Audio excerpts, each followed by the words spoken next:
Hola, buenas. Abrí la Biblia, Efesios capítulo 3, versículos del 14 al 21.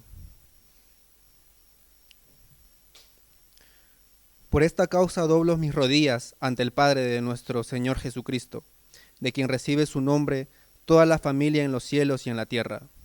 Pido que por su Espíritu y conforme a las riquezas de su gloria, os dé el ser fortalecidos con poder en lo más íntimo de vuestro ser, para que por fe para que por la fe Cristo habite en vuestros corazones y para que arraigados y cimentados en amor seáis plenamente capaces de comprender con todos los creyentes cuán ancho, largo, profundo y alto es el amor de Cristo. Pido que conozcáis ese amor que excede todo conocimiento para que seáis llenos de toda plenitud en Dios. Y aquel que es poderoso para hacer todas las cosas mucho más abundantes de lo que pedimos o entendemos, según el poder que actúa en nosotros. A Él sea la gloria en la Iglesia en Cristo Jesús por todas las generaciones, por los siglos de los siglos. Amén. Palabra de Dios. Buenos días, es un gusto estar acá compartiendo la palabra de Dios con vosotros. Mi nombre es David, yo soy uno de los líderes acá de la Iglesia Bíblica Urbana y para mí es un gozo estar aquí. Tengo un problema con esa introducción porque la he escrito antes del juego de Brasil y había escrito que estaba muy feliz porque Brasil había ganado, pero no es el caso. Pero México y Estados Unidos han ganado, entonces los otros dos pastores están muy felices, ¿sí? Pero más que estar feliz o no por el Mundial, para mí la alegría es compartir ese momento de meditación en la palabra de Dios con vosotros, porque ese momento es el tuétano de nuestras reuniones. Si por algún acaso es tu primera vez en una iglesia reformada, aquí es donde nos centramos, aquí es donde gastamos tiempo, porque creemos que a partir de esas palabras que hemos escuchado, Dios revela quién es y Dios revela quiénes somos. Muchas veces, hablando con amigos, especialmente agnósticos, van a decir que si Dios es infinito, uno no puede estar seguro de quién es Él, y de hecho estoy de acuerdo, salvo si Él dice quién es Él. Si Él dice, como creemos que Él dice en esas palabras, le ponemos atención. Y estoy aún más feliz de compartir el texto de hoy, porque sé que desde que empezamos la serie en Efesios, domingo tras domingo, toda la gente que sube acá va a decir que el texto es maravilloso, es lindo, es hermoso.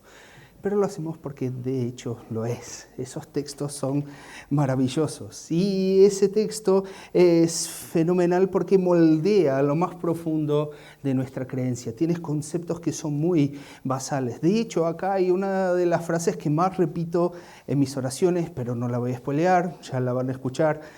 Aquí también estamos en un hito que es importante en el estudio de la carta. Estamos estudiando la carta de Efesios como un todo y el fin del capítulo 3 es como si fuera una bisagra. Es lo que cierra una primera parte, un primer bloque de enseñanza. A partir de aquí, Pablo va a dejar de hablar tanto y va a cambiar el enfoque de lo que debemos saber a lo que debemos hacer, a cómo debemos vivir. Por eso es tan importante ver exactamente cómo él termina ese bloque, cómo él pasa de lo que es el conocimiento a la acción. Pero antes de entrar en ese texto, que como todos los domingos es bastante cargadito, vamos a pedir, al igual que hizo Pablo, ¿sí? Vamos a pedir que el Padre, por su Espíritu, nos ayude a comprender el amor de Jesucristo, ese amor que nos va a cambiar, ese amor que es descomunal y fenomenal. Por eso, antes de empezar, te invito a que bajes tu frente otra vez para que podamos tener un momento de oración. Padre, estamos delante de tu palabra, estamos delante de la revelación de tu amor, algo que no podemos abarcar con nuestras mentes, algo que nuestro interior débil no es capaz de comprender, de asumir. Señor, ayúdanos esa mañana a escuchar tu voz, a entender quién eres tú, a entender ese amor que es incomprensible, Señor. Que podamos probar, que podamos tener anhelo por conocer más de ese amor, por probar más de ese amor, para que seamos edificados, para que tú habites plenamente en nosotros, Señor. Que tú edifiques a tu iglesia a través de esa palabra hermosa que leímos hoy y que eso no estorbe mucho en ese proceso, para que tu nombre sea glorificado porque se lo merece. En el nombre de Cristo te lo pido. Amén.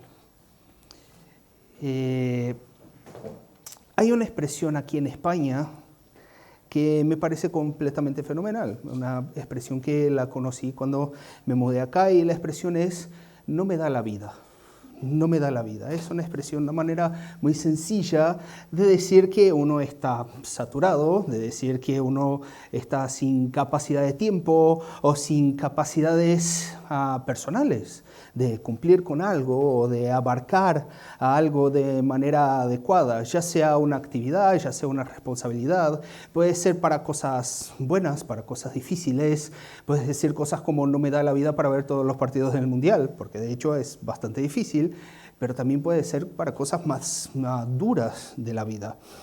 Y creo que si nos ponemos a pensar en cualquier conocimiento, en cualquier área del conocimiento que tengamos, o cualquier habilidad que podamos desarrollar en la vida, si lo llevas a extremos, la conclusión lógica es que no nos da la vida para llegar a las profundidades de cualquier habilidad, de cualquier cosa. Imagínate leer y dominar todos los libros que quieres leer. ¿Cuánto tiempo te tardarías en leer todos los libros que quieres leer? O conseguir cocinar con perfección todas las cosas que te gustaría cocinar, si eres de la cocina. Imagínate cocinar bien la cocina española, la francesa, la portuguesa, la mexicana. Uno no tiene cómo desarrollar todas esas habilidades en su tiempo, o hablar todos los idiomas que quisieras, o si a lo mejor todo eso te parece muy tedioso, y te gusta más relajar, mismo cosas como ver todas las pelis y todas las series que uno quisiera, es algo que no nos da la vida. ¿Cómo vamos a terminar el catálogo de Netflix y cuando se añaden cada vez más streaming, no? Y mismo con lo que tenemos nos enredamos, mismo con las cosas que a veces creemos que ya dominamos, la verdad que no lo hacemos. Piensa el español o la lengua que hables, tu lengua materna, el portugués, el inglés, lo que sea. Lo hablamos desde la cuna, lo tenemos desde muy, muy temprano, pero lo puedes seguir estudiando por toda tu vida. Y hay gente que lo hace, hay gente que estudia español por toda su vida. Y no dominamos completamente las cosas que creemos que dominamos. O me vas a decir que te acuerdas de lo que es una oración coordinada disyuntiva distributiva, ¿no? Creo que no te acuerdas, yo tampoco me acuerdo, ¿sí? Pero son cosas que forman parte de algo que creemos que conocemos, ¿sí? Y también hay tantos temas y tantas carreras que necesitas años y años de estudio simplemente para entrar a la discusión y empezar a estudiar aquello. De hecho, necesitas años y años estudiando mates para entender cómo funciona un avión. O necesitas años y años estudiando química para saber cómo tratar el cuerpo humano. Necesitas años y años estudiando lenguas muertas para saber cómo la Biblia cambia nuestras vidas hoy. Necesitas la vida toda para entrar en la discusión. ¿Y por qué os digo eso? Os digo eso porque el texto de hoy habla de algo que a lo mejor entra en la misma categoría. Entra en la categoría de cosas que creemos saber, pero que no nos da la vida para saberlo. Aquí el tema central parece uno que lo damos un poco como por sentado, ¿no? Incluso un tema que muchas veces se pone como un prerequisito y no se pone por nosotros, se pone por la propia Escritura, como un prerequisito para que seas considerado un cristiano, ¿sí? Y el tema es el amor de Cristo, el amor de Dios. Y Pablo va a hacer una segunda oración por los Efesios, ya vimos una, la vamos a retomar un poco, pero voy a resumir sus pedidos, no voy a leer todo, pero entre los versos 14 y 19 leemos algo así cuando Pablo está orando por los Efesios. Él va a decir lo siguiente: por esta causa doblo mis rodillas ante el Padre de nuestro Señor Jesucristo. Pido que por su Espíritu y conforme a las riquezas de su gloria os des el ser fortalecidos con el poder en lo más íntimo de vuestro ser, para que por la fe Cristo habite en vuestros corazones, y para que seáis plenamente capaces de comprender el amor de Cristo. Pido que conozcáis ese amor que excede a todo conocimiento, para que seáis llenos de toda la plenitud de Dios.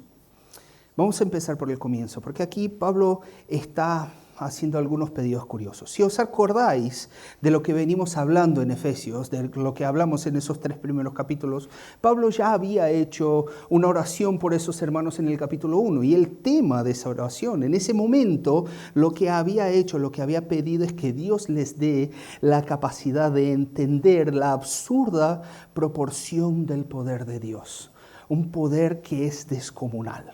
El conocimiento de lo que está a nuestra disposición y que actúa en nosotros y nos da la capacidad de vivir hoy, nos da la capacidad de vivir ahora. Y en esa segunda oración, Pablo va a pedir 2 cosas más, va a hacer 2 pedidos más. Primero, él va a pedir que podamos ser fortalecidos en nuestro ser interior. Él va a pedir básicamente que podamos adecuar todo lo que somos por adentro, nuestra razón, nuestros sentimientos, nuestras emociones, nuestra voluntad, que sea adecuada para que podamos cumplir con un objetivo que es claro, para que podamos comprender algo más de Dios, un punto más de Dios, más fundamental aún que su poder, que él pidió en el capítulo 1. Y ese punto que tenemos que conocer es el amor de Cristo. Pero lo va a hacer usando unos elementos que son como mínimo curiosos. Porque piensa conmigo, ¿a quién es hecha esa oración? Esa oración se la hace a Dios, obviamente, pero Pablo está orando por creyentes. Está orando por una iglesia, la iglesia que había ahí en Éfeso. Y él va a pedir que a los creyentes, para los creyentes, que Cristo habite en sus corazones y que sean llenos de la plenitud de Dios. Y nos parece curioso eso, porque no parece un pedido que sea para creyentes, parece un pedido para no creyentes. Cuando estás orando para alguien por su conversión, quieres que Cristo habite su corazón. Pero cuando oras por un hermano, más o menos lo asumes, ¿no?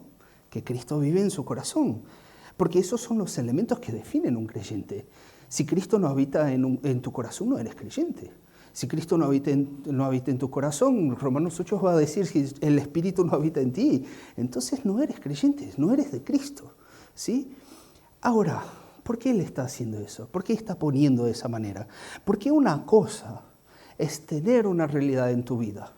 Una cosa es que algo sea verdad en tu vida y otra cosa completamente distinta es disfrutar de esa verdad. Una cosa es tener un disco duro lleno de Bitcoin. Otra cosa es gastarse la pasta con lo que quieras. Una cosa es saber toda la química de la miel. Otra cosa completamente distinta es disfrutar de su dulzor. Y la realidad con el amor de Dios es que si crees que lo entiendes, si crees que lo tienes claro, siquiera tienes idea de su tamaño. Siquiera sabe lo que está habitando en ti y seguramente estás lejos de haberlo probado en verdad, porque no nos da la vida para conocer ese amor. No nos da la vida para conocer algo que creemos que damos por sentado. Si crees que con las 2 o 3 gotitas del amor de Dios que has probado, si pensamos que con eso podemos comprender lo que es ese amor, qué lejos estamos, qué lejos estamos. Hay una canción de una alabanza de unos años atrás que fue un poquito polémica ahí en los Estados Unidos, pero lo ponía ese elemento de una manera poética muy intensa. Él decía que si el amor de Dios es un océano, nosotros nos hundimos en ese océano. La idea de que ese amor es algo incontrolable, inescrutable, algo que no se puede abarcar y conocer completamente como no conocemos el océano acá. Tanto que para Pablo va a ser difícil poner en palabras, va a ser difícil describir de lo que está hablando. Y es de eso que va la oración, es la diferencia entre saberlo y probarlo. Es la diferencia entre tener una idea de algo y realmente entenderlo. E incluso esta palabra acá en las versiones en castellano realmente se traduce de una manera muy débil. Realmente no le da todos los colores que tiene ese pedido de Pablo. Porque cuando Pablo ora diciendo que seamos plenamente capaces de comprender, la palabra que usa ahí es mucho más compleja que comprender. Tiene mucho más colores, mucho más matices que comprender. Es algo como conquistar, es algo como agarrar, algo como apoderarse, aferrarse. Para que tengáis una idea, esa palabra se usa en una ocasión particular. Cuando Pedro va a la casa de Cornelio, cuando Pedro está ahí en Hechos 10, y va por primera vez a la casa de un no judío, y va a predicar el evangelio. Ahí predican los no judíos y ellos se convierten y el Espíritu baja sobre ellos. Él va a decir, ahora comprendo que Dios no hace acepción de personas. Y que Pedro no se enteraba antes, que Pedro no tenía esa información antes, que Pedro nunca había leído el Antiguo Testamento que dice que Dios no mira como el hombre mira, que Dios no mira la apariencia sino el corazón, que él no conocía todas las historias de gente que no era del pueblo de Dios y que fue ensalzada por Dios del Antiguo Testamento. Por supuesto que lo conocía. Por supuesto que ya sabía que Dios no hace excepción de personas. Pero ¿qué ha pasado ahí? Ahora él se apropia de ese conocimiento. Ahora él lo ve delante suyo, alguien que jamás creería que pudiera tener el Espíritu Santo y que ahora está lleno del Espíritu Santo delante suyo. Ahora comprendo que Dios no hace excepción de personas. Y tengo que ser sinceros, que tanto en términos de tradición como en términos personales, eso no es algo que seamos muy buenos, ¿sí? En general las iglesias reformadas no ponen mucha énfasis en la experiencia de uno, en lo que uno sabe porque él lo vivió. No ponemos muchas énfasis en emociones, sino en el pensamiento. ¿Sí? Somos gente que estudia las Escrituras, que sabe la exégesis, el griego, pensamos teología y todo eso es fantástico, no hay nada de malo con eso, a mí me encanta, ¿sí? Pero hay un momento en que ese conocimiento se hace verdadero al punto de sentirlo. Hay un momento en que lo comprendes. Hay un momento en que lo comprendes en ese sentido. Y cuando eso pasa, faltan palabras. Cuando eso pasa, vamos a ver que mismo Pablo, cuando empieza a hablar del amor de Dios, él deja una frase estructurada y empieza a tirar elementos, empieza a tirar descripciones, usar palabras sueltas, busca imágenes para describir algo que está más allá de toda descripción. Pero en toda la historia de la iglesia, eso no es algo exclusivo de Pablo aquí, pero parece que es un punto común. Cuando la gente tiene ese conocimiento, cuando la gente comprende de esa manera, cuando la gente prueba un poquito más de esa realidad, las palabras faltan. Y muchas veces lo ponemos como cosas a lo mejor de gente un poco incauta, ¿no?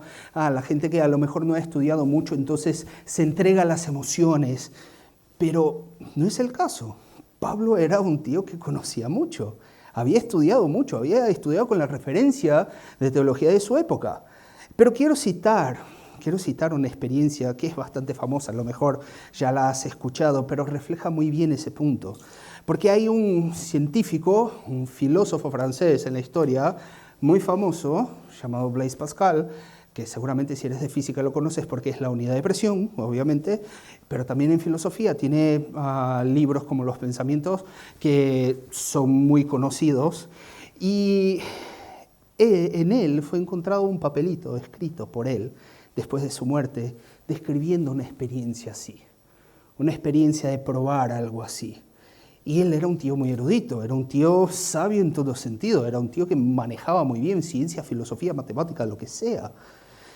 Y aún así, cuando se apoderó de él ese amor, tuvo una experiencia a la que le faltaban palabras. Y voy a leer algunos trechos, porque se ve muy claro cómo le faltan palabras. Él va a decir lo siguiente.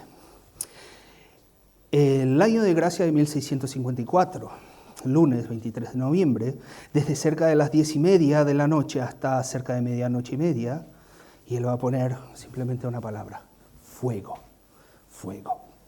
Él va a decir, Dios de Abraham, de Isaac y Dios de Jacob. No de los filósofos, no de los sabios. Certeza, sentimiento, alegría, paz. Dios de Jesucristo. Olvido el mundo y todo excepto a Dios. Alegría, alegría, alegría, llantos de alegría. Jesucristo, Jesucristo. Me he separado de Él, lo he huido, renunciado, crucificado. Que nunca sea separado de Él. Eso estaba escrito en un papelito. Un tío que escribió sus pensamientos como un tratado filosófico. Un tío que describió relaciones entre ángulos, leyes de la presión con proporciones entre fuerzas y dimensión. Un tío que manejaba muy bien el vocabulario, ya sea matemático, ya sea literario. Cuando comprendió ese amor, le faltaron palabras. No le dio la vida. Cuando percibió que esas gotitas en verdad era un océano en el que él se hunde, vio que nada se compara a ello. Vio que no hay palabras que basten.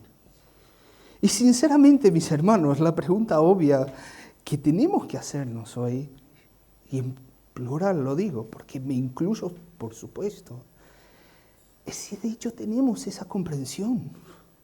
Si de hecho ya ha pasado algo así con nosotros, si de hecho ya hemos comprendido el amor de esa manera, si nos apropiamos de ese conocimiento del amor de Dios, de tal manera que nos faltan palabras.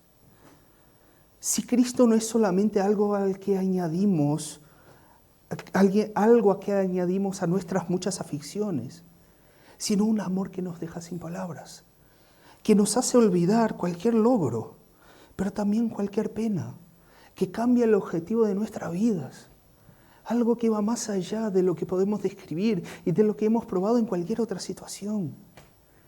Y es muy significativo que Pablo vaya a traer ese pedido justo acá en ese punto de la epístola, porque acá, de aquí adelante, él va a empezar a darnos imperativos. Él va a dejar un poco de describir cómo es Dios y su amor, y va a decir en la práctica cómo se vive como un cristiano.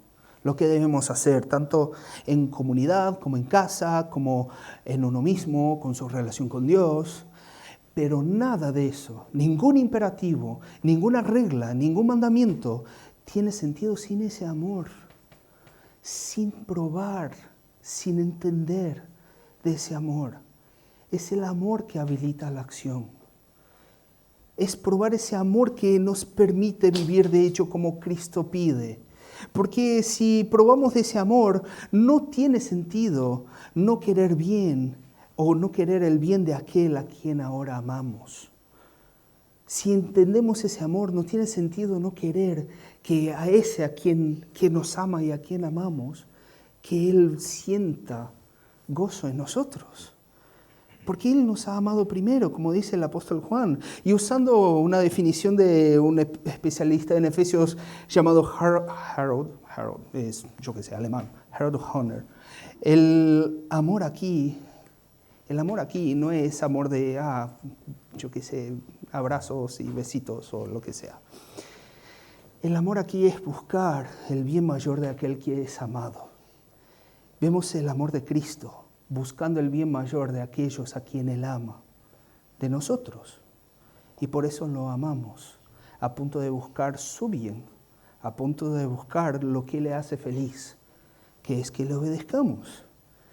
Y sé que ya he dicho eso otras veces, y sé que ya he dicho eso muchas veces, pero es tan basal y tan fundamental que tengo que repetirlo, porque eso es lo que hace que el cristianismo sea distinto de cualquier otra fe. Porque nuestra obediencia, nuestra acción no es una propuesta, sino es una respuesta. No es algo que ofrecemos, sino es algo que respondemos.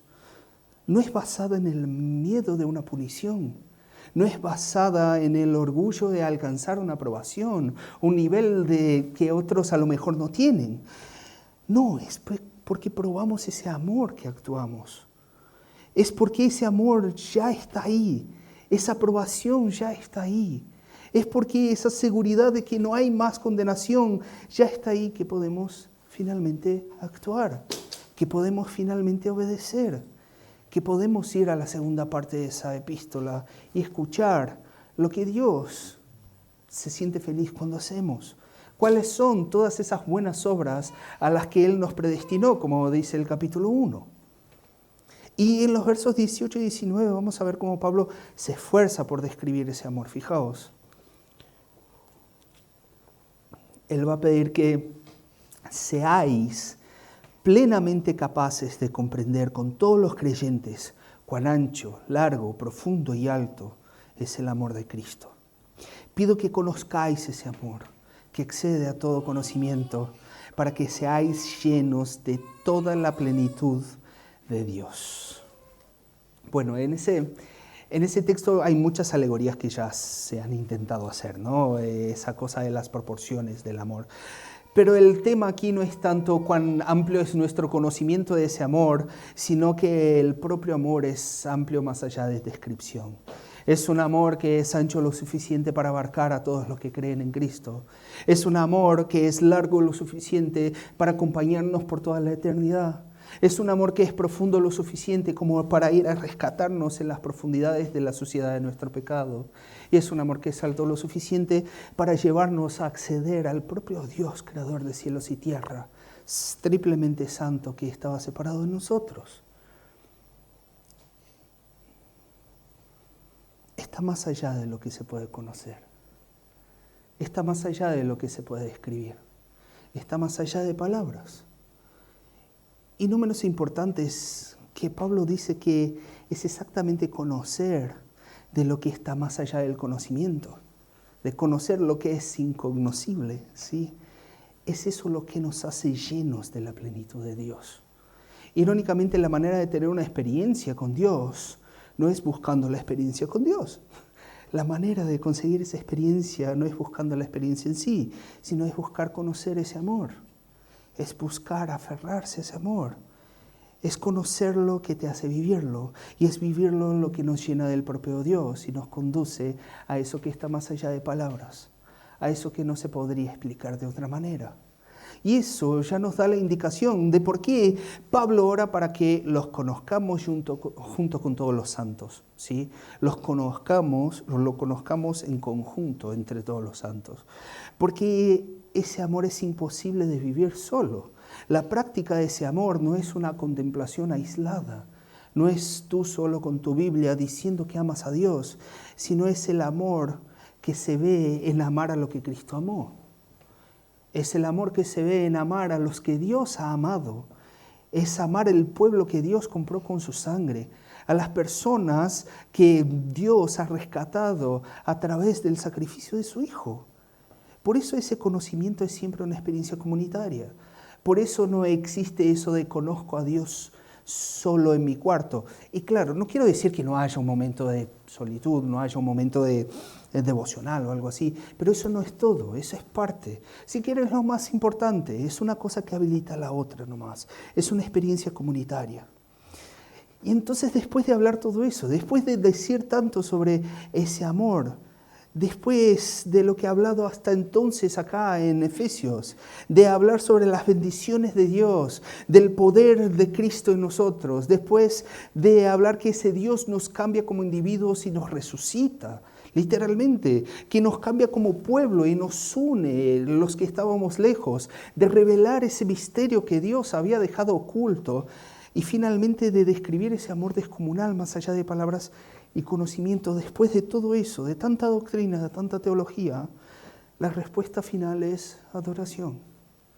La respuesta final no es un tratado teológico, no es un libro de teología sistemática, es una doxología, como la hay en Romanos 11. Romanos 11 es otro capítulo que es igualito que este.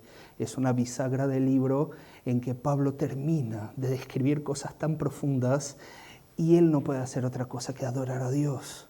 Él explota en alabanza. Vamos a ver los versos 20 y 21 para concluir. Y a aquel que es poderoso para hacer todas las cosas, mucho más abundantemente de lo que pedimos o entendemos, según el poder que actúa en nosotros.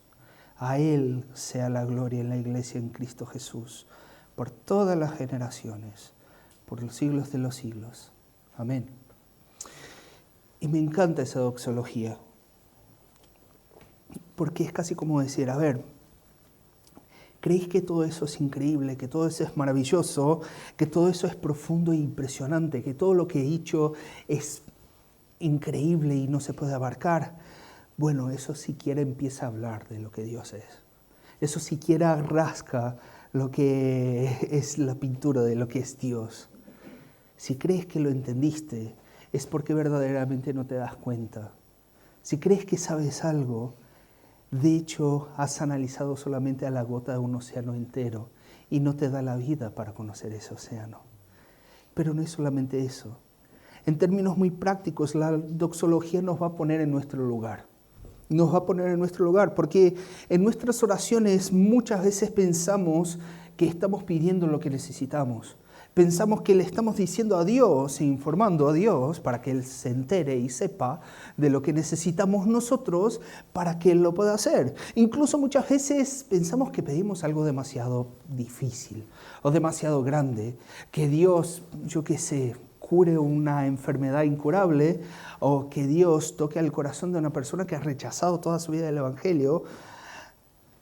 Somos torpes al pensar así.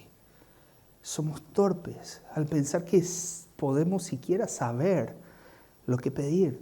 Siquiera tenemos condiciones de pedir adecuadamente lo que Dios puede hacer. Lo que Él puede hacer es infinitamente más de lo que puede salir de tu boca y de mi boca. Lo que Dios puede hacer en nuestras vidas está mucho más allá de lo que siquiera tú puedes desear, de lo que siquiera puedes concebir en tu mente. Lo que Dios puede hacer está más allá de tus sueños más locos. Y eso inmediatamente nos debe quitar a nosotros, especialmente en nuestros tiempos, cualquier superstición con respecto a la oración. Porque en la oración no hay palabras mágicas. No hay una oración correcta para que Dios haga eso. No hay palabras correctas para que puedas atar el demonio X que impide que tal cosa pase. No. Eso es demasiado pequeño. Nuestras palabras son demasiadas pequeñas. Por eso pedimos que Dios haga su voluntad. Porque sabemos, seguramente esa voluntad es mucho mejor y más abundante que cualquier idea o palabra que salga de nuestra boca. Que cualquier manera de plantear nuestra vida y nuestros problemas y nuestras preocupaciones y nuestras situaciones. Lo que Dios puede hacer está mucho más allá. Y es eso lo que siempre intento recordar en mis oraciones. Decir, Dios, yo sé que lo que te estoy pidiendo es mucho más pequeño de lo que tú puedes hacer. Que si tú fueras a hacer exactamente lo que tú sabes que es mejor, yo siquiera tendría el coraje de pedir esa porquería que estoy pidiendo. Tú sabes mucho mejor lo que necesito que yo. Por eso si hoy, como yo, quieres conocer ese amor, el primer paso es pedir. Es pedir porque lo que Dios puede hacer con nosotros va mucho más allá de cualquier experiencia que puedas pedir, de cualquier cosa que le puedas plantear a Dios. Dios no va a mirar a tu oración y decir, nunca lo había pensado de esa manera, ¿no? O nunca me lo había planteado así. No. Podemos pedir que Él nos deje sin palabras, que Él haga mucho más de lo que podemos imaginar, que nos llene de Él mismo a través de probar ese amor. Y por fin, después de todo eso, lo que nos queda es junto con Pablo adorar a Dios. Junto con Pablo adorar a Dios. Es decir, que eso es lo que hacemos acá, las canciones que cantamos, esa alabanza que le damos cuando nos recordamos del cuerpo de Cristo molido por nosotros y de su sangre derramada. Todo eso ya se hace desde la creación. El Cordero que fue muerto antes de la fundación del mundo es por siempre alabado. Y eso se va a seguir haciendo por la eternidad.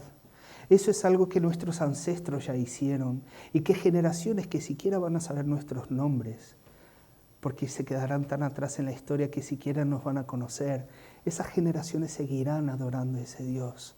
¿Por qué?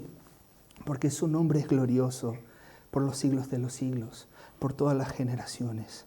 A ese Padre que nos fortalece por su Espíritu para conocer el amor de Cristo sea la gloria. La gloria en esa comunidad de personas que siquiera piden bien, que siquiera hablan bien, que siquiera puede empezar a entenderlo, más que revelan exactamente de esa manera su sabiduría a toda la creación. Que al Dios Trino sea la gloria por los siglos de los siglos. Amén.